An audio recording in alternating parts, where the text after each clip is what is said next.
सीतं ममायं सीतं ममायं सीतं ममायं श्रीरामुडु मातंद्रि सीतं ममायं श्रीरामुडु मातंद्रि वदात्मज सौमित्रि वैनतेयदि पुमर्दन धत भरतदुलो सोदरुलो माको मनसा सीतं ममायं श्रीरामुडु मातंद्रि सीतं ममायं.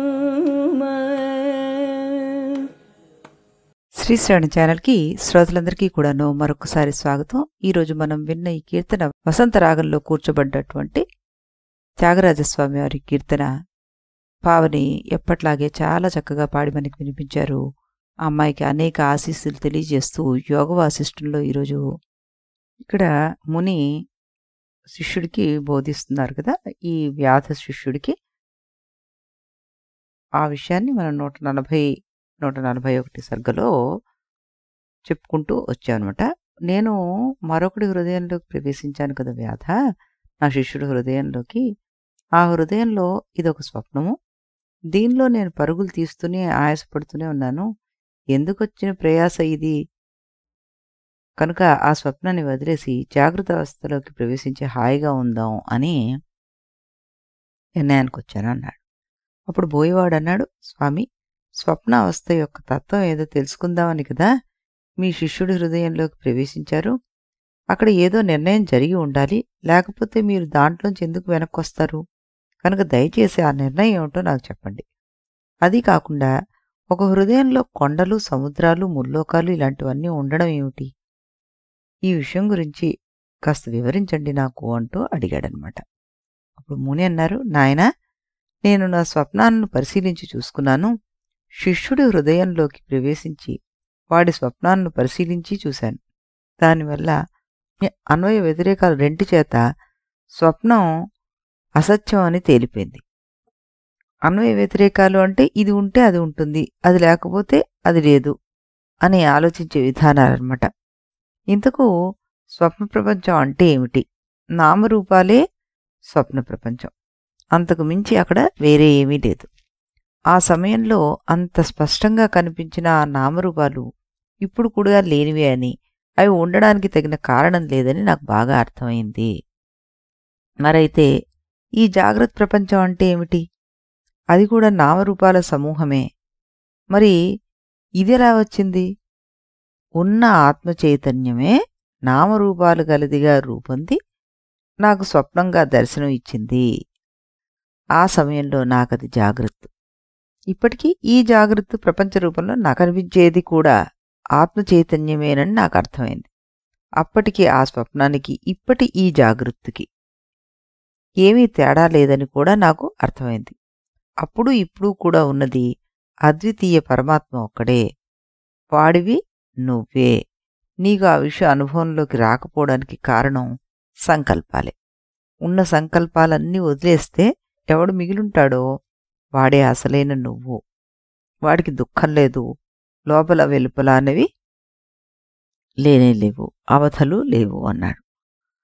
అప్పుడు బోయేవాడన్నాడు, స్వామి, ఆలోచనలే సంసారానికి కారణం అంటున్నారు మీరు. ఆలోచనలకు కారణం పూర్వకర్మ కనుక సంసారానికి మూల కారణం కర్మే అని చెప్పాలి. కనుక కర్మలు పూర్తిగా పోతే ఆలోచనలు పూర్తిగా పోవచ్చేమో. అందువల్ల ఎటువంటి వారికి కర్మ ఉండకుండా పోతుంది, ఎటువంటి వారికి కర్మ ఉంటుంది, కర్మ లేని వారికి కూడా ఆలోచనలు వాటి పరిత్యాగాలు ఉంటాయా? ఈ విషయాలు కాస్త నాకు అర్థమయ్యేలా చెప్పండి అంటూ అడిగాడనమాట. అప్పుడు ఆయన అన్నారు, నాయనా, కొందరు పూర్వకల్పజీవులు మహత్తరమైన ఉపాసనాలు చేసి తత్వజ్ఞానాన్ని పొందేసి ఇంకా స్వల్పంగా ప్రారబ్ధ శేషం మిగిలి ఉండి ఈ కల్పంలో మళ్ళీ జన్మిస్తూ ఉంటారు. అలాంటి వాళ్లకు ఈ జన్మలో పుట్టుకతోనే తత్వజ్ఞానం వంట పట్టేస్తుందన్నమాట. అలాంటి వాళ్ళు సామాన్యంగా ఈ సృష్టిలో అధికార పురుషులుగా నియమింపబడుతూ ఉంటారు. బ్రహ్మ విష్ణు మహేశ్వరాదులు, సనకానంద కపిలాదులు ఈ కోవలోకి చెందిన వారే అవుతారు. అలాంటి వారికి పూర్వకర్మ బంధకం ఎప్పటికీ కాదనమాట.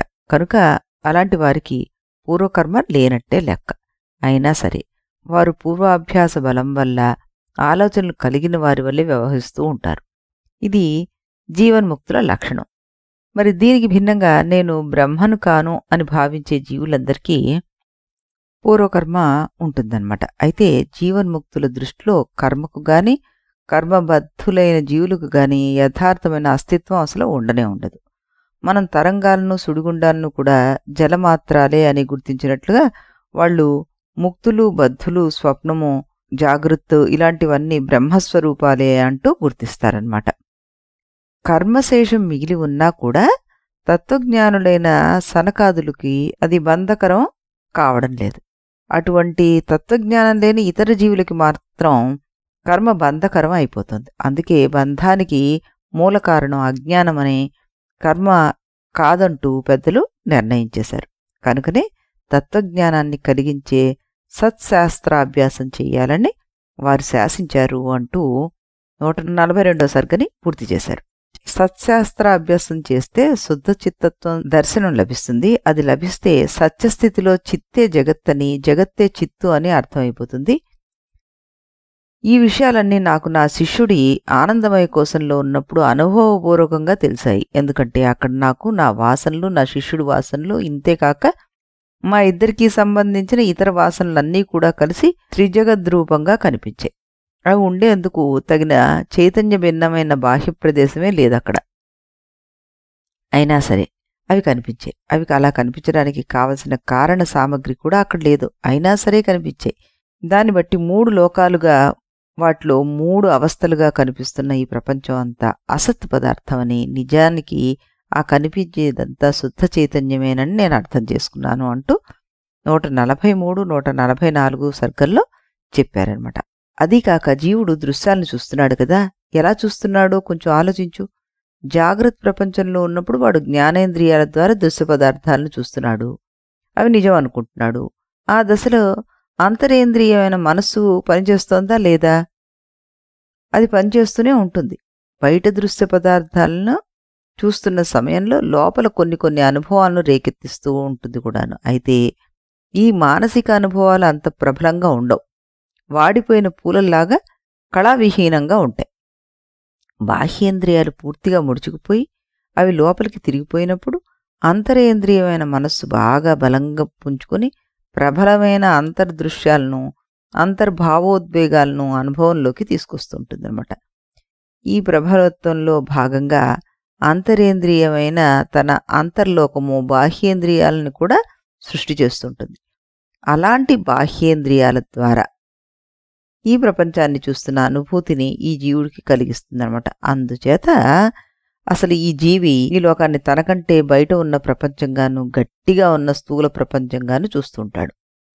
జాగృత దశలో ఉండగా కూడా ఆ జీవుడు చేసిన పని ఇదే అన్నమాట.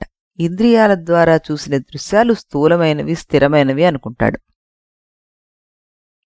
ఆ మాటే స్వప్న సమయంలో కూడా అనుకుంటూ ఉంటాడు. కనుక దృశ్య పదార్థాల్లో వాడి అనుభవానికి వచ్చే స్థూలత్వానికి నిజమైన కారణం ఎవరంటే వాడి ఇంద్రియాలే కాని ఆ దృశ్య పదార్థాలు కావు. కనుక నిజమైన స్థూల ప్రపంచం అంటూ ఏదీ లేనేలేదు అన్నారు.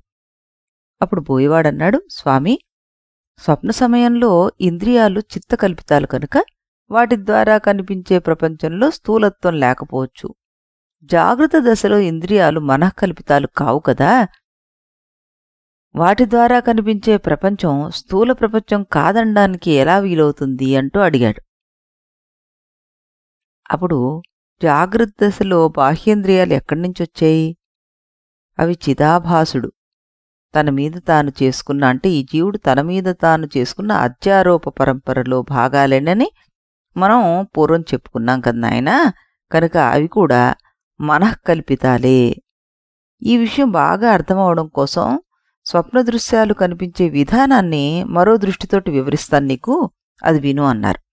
జాగ్రత్త దశలో బాహ్యేంద్రియాలు బాగా అలసిపోయినప్పుడు లోపలి జీవుడు తన అంతరేంద్రియాన్ని అంటే మనస్సుని వెనక్కి గుంజుకొని హృదయస్థానంలో ఉన్న కొన్ని నాడుల్లోకి ప్రవేశిస్తాడు.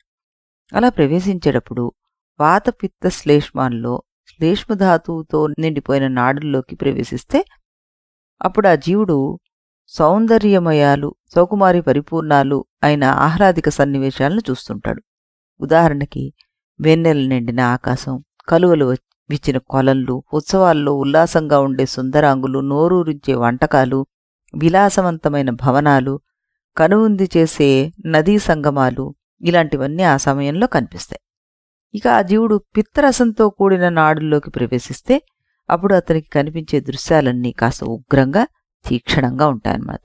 ఉదాహరణకి నిప్పు మంటలు, కాళ్ళు కాలే ఇసుక దెబ్బలు, మండే సూర్యగోళాలు, భయంకరమైన క్రూరముఖాలు, ఇలాంటివన్నీ వాడికి కనిపిస్తుంటాయి. ఆ జీవుడు వాతతత్వంతో నిండిన నాడుల్లోకి ప్రవేశించాడు అని అనుకో, వాడికి కనిపించే దృశ్యాలన్నీ గందరగోళాలుగా ఉంటాయి, విచిత్రంగా ఉంటాయి. ఉదాహరణకి కదిలిపోతున్న భూమి, పిడుగుల మ్రోతలతో మారుమోగిపోతున్న కొండ గుహలు, కుమ్మడివాడి చక్రం వంటి సాధనాలు లేకుండా గిరగిరా తిరిగే కుండలు, గాలిలోకి ఎగిరే గుర్రాలు, పక్షుల మీద ప్రయాణం చేసే వింత జీవులు, ఆకాశంలో తిరిగే యక్షగంధర్వాదులు, భయంతో గడగడలాడిపోతుండే ఆడపిల్లలు, తను ఏదో పాడుబావిలో పడిపోయిన సన్నివేశాలు, తను స్వయంగా చెట్లను కొండలను పెకిలించి పైకెత్తుకున్న దృశ్యాలు, ఇలాంటివన్నీ వాడికి అప్పుడప్పుడు కనిపిస్తుంటాయన్నమాట. సామాన్యంగా ఏ నాడీ కూడా ఒకే ఒక ధాతు రసంతో నిండి ఉండడం జరగదన్నమాట. ధాతురసాలు ఎప్పుడూ కూడాను సంకరంగా సంచరిస్తుంటాయి. అంటే రెండు ధాతువులు కలిపి ఒక దాంట్లో వెళ్తుంటాయన్నమాట. ఆయా సంకర్యాలతో ఉండే పాళ్ల భేదాలను బట్టి ఆయా నాడుల్లో సంచరించే జీవుడికి కనిపించే దృశ్యాలు మారిపోతుంటాయి. అవి అంతులేనన్ని రకాలుగా ఉంటాయి. మనకి విచిత్రాలను వర్ణించడం కష్టం కదా. పెద్ద కొండలే వర్షాధారాల్లోని వడగల్లులాగా కూడా మనకు కనిపించవచ్చు. కొండలు మాట్లాడుతున్నట్టు, పచ్చని చెట్లు తగలబడిపోతున్నట్లు, సముద్రంలో రాళ్ల గుట్టలు పేరుకుపోతున్నట్లు, సప్తవర్షి మండలాలు పగిలిపోతున్నట్లు, ఇలా రకరకాల స్వప్నాలు మనకు కనిపించవచ్చు. ఎప్పుడు ఈ సంకరంగా ఉన్నప్పుడు, అంటే ఈ రెండు రకాల ధాతువులు మనకి ఒక నాడిలో ప్రయాణం చేస్తున్నప్పుడు అన్నమాట. ఇలా కొంతసేపు స్వప్నాలు హడావిడి సాగాక ఆ జీవుడి హృదయ ప్రాంతంలో ఉన్న పురీతత్ అనే నాడిలోకి ప్రవేశిస్తాడు. ఆ నాడి హృదయకోశానికి చుట్టూతా ఉండే పక్కటెముకల కొసలు కలుపుకొని ఉంటుందన్నమాట, ఉండే చోట అన్నమాట అది. దీనిలో ప్రవేశించేసరికల్లా ఆ జీవుడికి ఇటు అటు కదిలే చోటు మిగలదు. అందుచేత అతనికి ప్రాణ సంయోగం వల్ల కలిగే సంచలనం అక్కడ స్తంభిస్తుంది. అందుచేత మట్టి ముద్దలాగా పడుంటాడు. అదే సుషుప్తావస్థ. మనందరం గాఢ నిద్రలోకి వెళ్తామే ఆ అవస్థ అన్నమాట. అలా కొంతసేపు జరిగేటప్పటికీ శరీరం లోపల అన్నరసాల్లో కొన్ని మార్పులు వచ్చి పురీతత్తులో ఉన్న జీవుడికి కదిలే సందు దొరుకుతుంది. అప్పుడు జీవుడు ఆ నాడిలోంచి బయటపడి మళ్లీ ప్రాణ సంపర్కంతో చలనాన్ని పొంది స్వప్నంలోకి ప్రవేశిస్తాడు. ఇలా జరగడంలో జీవుడు రకరకాల నాడుల్లో రకరకాల క్లేశాన్ని అనుభవిస్తూ రకరకాల దృశ్యాల్ని చూస్తుంటాడు. ఇదంతా దేనివల్ల? ఈ వాతపిత్త శ్లేష్మాల సంచార భేదాల వల్ల అన్నమాట. ఇప్పుడు జాగ్రత్తల్లో ఉన్నప్పుడేమో ఇంద్రియాల ప్రభావం వల్ల, స్వప్నంలో ఉన్నప్పుడు వాతపిత్త శ్లేష్మ ప్రభావం వల్ల దృశ్యాన్ని చూస్తున్నాడు. ఇంతే తేడా. జాగ్రత్త దశలో ఇంద్రియాల ద్వారా జీవుడు చూసే దృశ్యాల్లో గారడివాడి వంటి దృశ్యాలు కూడా ఉన్నాయి. కొంతమంది జీవులకు వాతపిత్తాది దోషాలు మరీ ఎక్కువైతే ఎవడు గారడి చేయకుండానే వారు గారడి వంటి దృశ్యాన్ని కూడా చూసేస్తూ ఉంటారు. వాటి వల్ల వచ్చే సుఖదుఖాలను అనుభవిస్తూ ఉంటారు కూడా.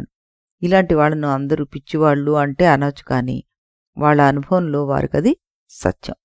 దాన్ని బట్టి ఏం తేలిందంటే ఏవమేతద సద్భూతం సద్భూతమివ భాసతే అంటూ 45వ సర్గలో 75వ శ్లోకంలో చెప్పారనమాట. చెప్పి ఏమంటున్నారు ఆయన? స్వప్నంలోనూ జాగ్రత్తలోనూ కూడా నా జీవుడు వాతాది ధాతువులు ప్రభావం వల్ల ఉన్నది లేనట్లుగా, లేనిది ఉన్నట్లుగా చూస్తున్నాడు. నిజానికి ఉన్నది చిత్తత్వం ఒకటే. ఇంద్రియాలన్నీ ఆ చిత్తత్వం మీద మనసు చేసిన ఆరోపణలే గనక జాగ్రత్త దశలో ఇంద్రియాల ద్వారా కనిపించే దృశ్యాలకు ప్రత్యేకమైన అస్తిత్వం ఏదీ లేదు.